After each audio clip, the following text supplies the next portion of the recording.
여러분 안녕하십니까? KBS 아메리카 뉴스입니다. 최근 LA시 검찰이 시 전역에서 가향 전자담배 판매 금지를 본격적으로 추진한다고 발표했는데요.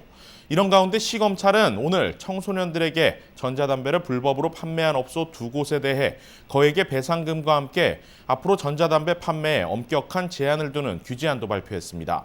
최근 전자담배로 인한 사망자가 잇따라 나오면서 이에 대한 심각성을 부각시키겠다는 의도로 풀이됩니다.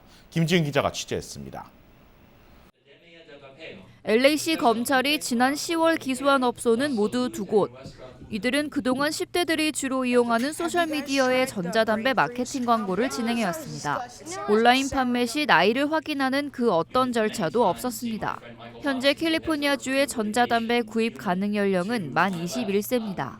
Today I want to announce the resolution through a stipulated judgment of cases against two of those companies, Neeware Inc. and Vapeco Distribution LLC, over allegations that they illegally marketed and sold vape products to minors. 이들 업소에는 모두 35만 달러의 배상금이 책정됐습니다. 검찰은 앞으로 이들 회사 마케팅 규정에도 큰 제한을 뒀는데 소셜미디어는 광고의 수단으로 일체 사용할 수 없게 했습니다.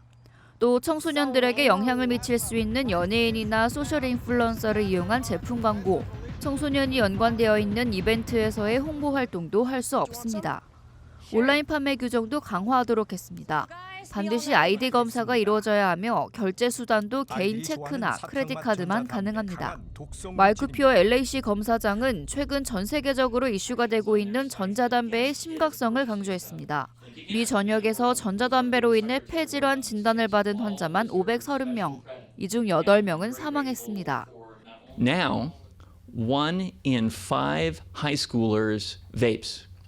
From 2017 to 2018, there was an increase in youth vaping of 78%. Now, more kids vape than smoke traditional cigarettes.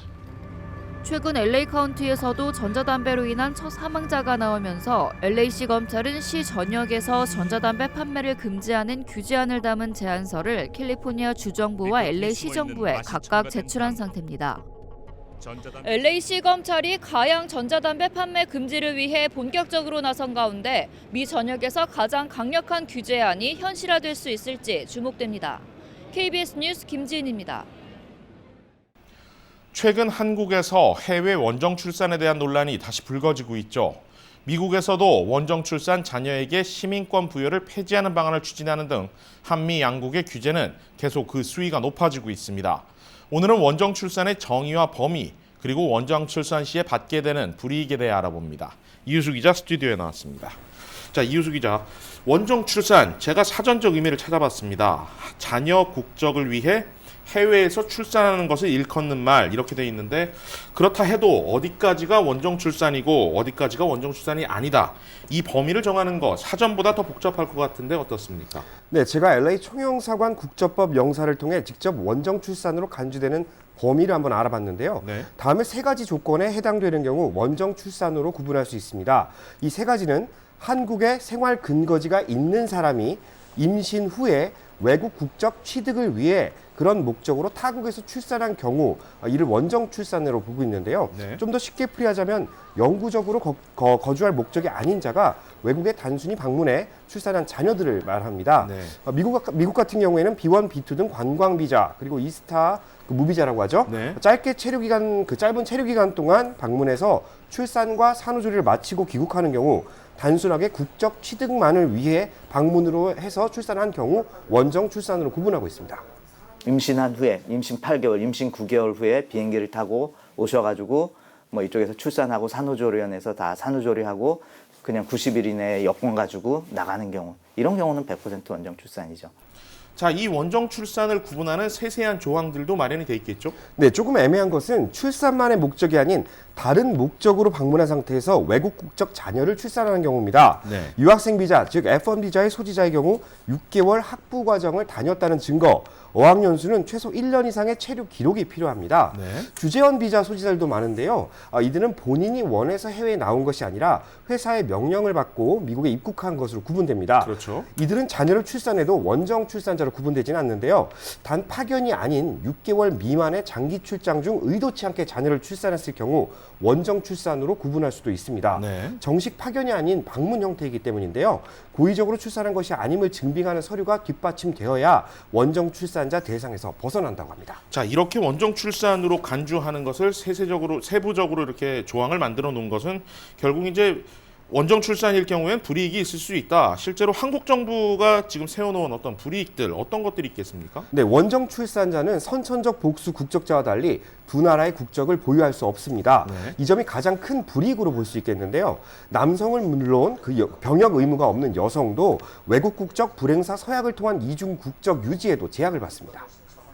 원정 출산자 같은 경우에는 요거는 남자 여자 공히 원정 출산자다 이러면은 외국 국적 불행사 서약에 의해서 복수 국적을 유지를 할 수가 없습니다. 조금 이제 단어가 생소한데 외국 국적 불행사 서약 이게 뭡니까? 네, 외국 국적 불행사 서약은 이중 국적자에게 이제 해당되지만 한국에 입국했을 경우에는 내국인으로서의 행세만 한다는 것을 전제로 이중 국적을 허락해주는 그런 조항입니다. 네. 예를 들어서 불행사 서약을 한 그 시민권 남성이 한국에 입국을 했습니다. 그런데 나라의 긴급 상황이 발생해서 미 대사관으로부터 자국민 철수 명령이 내렸다고 가정을 합시다. 뭐 전시 상황일 경우 뭐 이런 네, 경우겠죠. 그렇습니다. 이 시민권 남성은 대한민국 내에서 외국 국적을 서약하지 않겠다고 서약을 했습니다. 따라서 미 대사관 보호 대상에서 제외되며 네. 대한민국 정부의 통제에 따라 합니다. 네. 좀 더 쉽게 말하면 서울에 있는 면세점들에서 내국인 한도액을 적용을 받고요. 외국인 전용 카지노에도 출입할 수 없습니다. 네. 다른 대한민국 국적자와 동일하게 말이죠. 네, 결국에는 이제 한국 내에서는 미국인으로 아니면 해외 국적자로 볼 수 없다. 뭐 이렇게 볼 수 있겠네요. 네. 자, 결국에는 이런 것들을 다 세세적으로 이제 들여다보는 이유가 결국 병역법과 관련이 있기 때문 아니겠습니까? 이제 원정 출산도 결국 자녀의 병역 의무를 기피하려는 의도 아니냐 이렇게 볼 수 있는 경향도 있고, 그렇다면 이제 원정 출산 자녀가 병역을 만약에 이행을 한다. 이런 경우에는 어떻게 됩니까? 원정 출사 자녀 중 병역 의무가 있는 남성의 경우 18세가 되는 해 3월 말 이 둘 중에 하나의 국적을 선택하는 것에 제한을 받습니다. 네. 선천적 복수 국적자들은 선택을 할 수 있지 않습니까? 네. 반드시 병역을 이행할 수밖에 없는데 미국 시민권만 선택하고 싶어도 군대를 다녀와야 하는 것입니다. 네. 여기에 더해 선천적 복수 국적 남성일 경우 병역 의무를 이행했을 때 아까 말씀드린 외국 국적 불이행 서약을 통해 이중 국적을 유지할 수 있지만 네. 이들은 병역을 이행을 하더라도 외국 국적 불이행 서약을 할 수 없다는 점을 알고 있어야 됩니다. 둘 중 하나의 국적밖에 선택할 수 없으며 남자는 병역 의무를 해야 둘 중 하나의 국적을 선택할 수 있는 기회가 주어지는 겁니다. 네, 그 밖에 또 중요한 점들이 있다면 좀 어떤 것들이 있을까요? 네, 국적 이탈의 요건에 대해서 좀 설명을 드리겠는데요. 국적 이탈, 그러니까 18살이 되는 3월 말까지 할 수 있는 기준이 있습니다. 그렇죠. 국적 이탈은 신청은 반드시 해외에 주소를 두고 있는 상태에서만 진행이 돼야 되는데요. 네. 다시 말해서 한국 내에서 내가 국적을 이탈하고 싶어도 이탈할 수 없다는 것입니다. 반드시 실물 그 주소지가 외국에 있어야 되고요. 네. LA 초영사관에 따르면 이 또한 영주 목적 상태에서 진행되는 점을 가늠하기 위한 하나의 방편이라고 합니다. 네. 그리고 자녀 출생 당시 부모가 영주할 목적이 있었다는 근거 자료, 예를 들어서 영주권을 신청했던 그런 서류들, 이런 것들이 매우 중요하게 작용한다 볼 수 있겠습니다. 네, 그렇군요. 자, 국적에 대해서 이제 미국은 속지주의, 한국은 속인주의를 택하고 있다 보니까 여러 충돌도 나고 또 고의적인 편법 행위도 일고 있는 것 아니겠습니까? 트럼프 행정부도 이 원정 출산 문제에 대해서는 단호한 입장을 견지하고 있죠. 네, 최근 그 중국인 대상 원정 출산 업체를 대상으로 굉장히 큰 철퇴가 내려졌죠. 원정 출산 알선 용의자는 유죄를 인정을 했고 2년간 편법으로 중국인들로부터 300만 달러를 벌어들인 혐의를 받고 있습니다. 네. 미국은 속지주의를 선택하고 있어 태어나기만 하면 자동적으로 시민권을 부여하고 있는데 네. 이것이 왜 정확한 원인이 되고 있다. 원정 출산의 원인이라고 지적하는 것이 트럼프 행정부입니다. 네. 트럼프 행정부와 연방검찰은 앞으로 원정 출산 업체를 강력히 단속하고 이 같은 행위를 저지할 것이라고 천명했는데요. 수정헌법 14조를 좀 무시하고 비시민권 자가 출산한 자녀들에게 부여가 되는 출생 시민권 제도를 아예 폐지시키려는 의도가 아니냐 이런 분석들이 나오고 있습니다. 경우에 따라서는 속지주의 그리고 현행 이민법과 별개로 어떤 원정 출산에 대한 단속을 하겠다 이렇게 지금 해석할 수 있겠네요. 알겠습니다. 이유수 기자였습니다. 다음 소식입니다. 지난 7월 미국의 한 네티즌이 미군 비밀기지 51구역에 침입해 외계인의 존재를 확인해보자 이런 이벤트를 제안했는데요. 장난삼아 시작한 이 이벤트에 참여 의사를 밝힌 사람이 200만 명을 넘어섰습니다. 현재 5만여 명이 모여 있는데요. 주말 더 많은 인파가 몰릴 것으로 보여 지역 당국, 군 당국에 비상이 걸렸습니다. 박시몬 기자가 보도합니다. 네바다주 황량한 사막에 있는 작은 마을이 들썩이고 있습니다. 미군 비밀기지 51구역 인근으로 이 지역에 있는 외계인 연구시설의 진실을 밝히겠다는 사람들이 모인 것입니다. 이번 이벤트는 지난 7월 미국의 한 네티즌의 제안으로 시작됐습니다.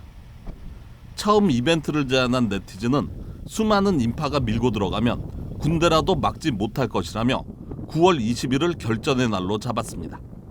참여 의사를 밝힌 사람만 해도 200만 명. 군사 당국도 긴장하고 있습니다. I mean, it is a military base, and like any military base throughout the country, that you try to breach their perimeters, they're going to take necessary action to curtail that. 51구역은 일반인의 출입이 엄격하게 통제되는 군 비밀 시설로 고고도 정찰기인 U2를 비롯해 스텔스 전투기 등 미군의 최첨단 군용기들의 시험 비행을 하는 곳으로 알려져 있습니다. 지역 당국은 비상 경계령을 내리고 51구역으로 연결된 도로들을 폐쇄했습니다. 하지만 이벤트 참여자들은 며칠 전부터 하나둘씩 집결하고 있습니다. 주최 측은 모인 사람들이 외계인 문화를 즐길 뿐 우려할 만한 일은 없을 것이라고 밝혔습니다. No, we're not going to do any storming. I think the people that had it in their system already tried and got shut down. So yeah, it's more about a gathering of like-minded people having fun, sharing stories, and hopefully seeing some of those UFOs they see out here all the time. 실제로 주최 측은 음악과 영화 등 일반 축제를 준비하고 있지만 지역 당국은 수많은 인파가 모일 경우를 대비해 긴장을 늦추지 않고 있습니다. 한편 지난 18일 미 해군은 최근 기밀 해제된 3건의 고속 비행물체에 대해 미확인 비행물체가 맞다고 인정한 바 있습니다. 하지만 미확인 비행물체일 뿐 외계에서 온 비행물체인지는 확인할 수 없다고 강조했습니다. KBS 뉴스 박시몬입니다. 뉴저지주 앤디 킴 연방 하원의원이 민주당의 국가안보대책위원회 NSTF의 공동의장을 맡습니다. 제2사 뉴욕 KBTV 양준하 기자입니다. 18일 연방하원 민주당 의원 연맹은 김 의원을 콜로라도주 제이슨 크로우, 뉴멕시코주 소치틀 토레스 스몰 연방하원 의원과 함께 공동의장으로 임명했습니다. 민주당 의원 연맹은 보다 강력하고 안정된 국가안보를 갖추기 위해 대책위원회를 구성한다고 취지를 밝혔습니다. 김 의원은 공동의장들과 협력해 대책위원회가 전략적인 국가안보를 구축할 수 있도록 하겠다고 밝혔습니다.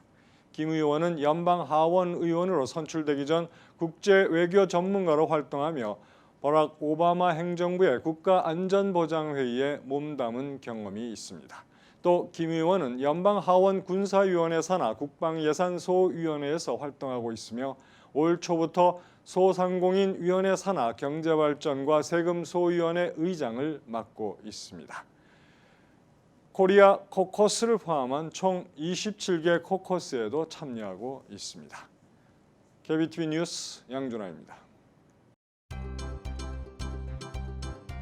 오늘의 주요 단신입니다. 어젯밤 LA 한인타운에서 잇따라 화재가 발생했습니다. LA 소방국에 따르면 어젯밤 8시 55분경 900블럭 사우스 샌앤드류 플레이스에 위치한 2층 주택에서 불이 났습니다. 또 저녁 7시경에는 3900블럭 일가와 마리포사 에비뉴 인근 일가에 위치한 차고에서 화재가 발생했습니다. 모두 부상자나 인명피해는 없는 것으로 확인됐습니다. 어젯밤 LA 한인타운 윌턴 극장에서 가짜 티켓 소동이 벌어졌습니다. 4년 6개월 만에 첫 라이브 공연을 펼치는 블랙키스를 보기 위해 극장 밖으로 긴 줄이 늘어섰는데 일부 관객들은 보안 검색까지 마쳤지만 티켓을 스캔했을 때 가짜 티켓이라며 입장이 거부됐습니다. 이들은 티켓마스터가 아닌 스톱허브와 비비드 시트 등 제3의 티켓 거래 업체를 통해 티켓을 구입한 것으로 나타났습니다. 민주당 소속 드블라지오 뉴욕시장이 저조한 지지율 끝에 2020년 대선 레이스에서 중도 하차했습니다. 드블라지오 시장은 오늘 오전 MSNBC 방송에 출연해 이 같은 입장을 밝히며 대선 주자의 역할을 끝내고 뉴욕 시장의 업무를 이어갈 것이라고 말했습니다. 소셜미디어 페이스북 본사에서 어제 한 직원이 투신했다고 경제매체 CNBC가 보도했습니다. 투신한 직원은 정규직 소프트웨어 엔지니어로 본사 건물 4층에서 뛰어내려 현장에서 숨졌습니다. 미국과 중국이 실무급 무역 협상을 재개한 가운데 미국이 400여 개 중국산 품목에 대해 관세 부과 조치를 면제하기로 했습니다. 플라스틱 빨대와 크리스마스 트리 조명, 애완용품 등이 포함됐는데 이는 25% 관세가 부과된 2,500억 달러어치의 중국산 제품군들입니다. KBS 아메리칸 뉴스는 시청자들의 의견을 소중히 생각합니다. KBS 아메리칸 뉴스 마칩니다. 고맙습니다.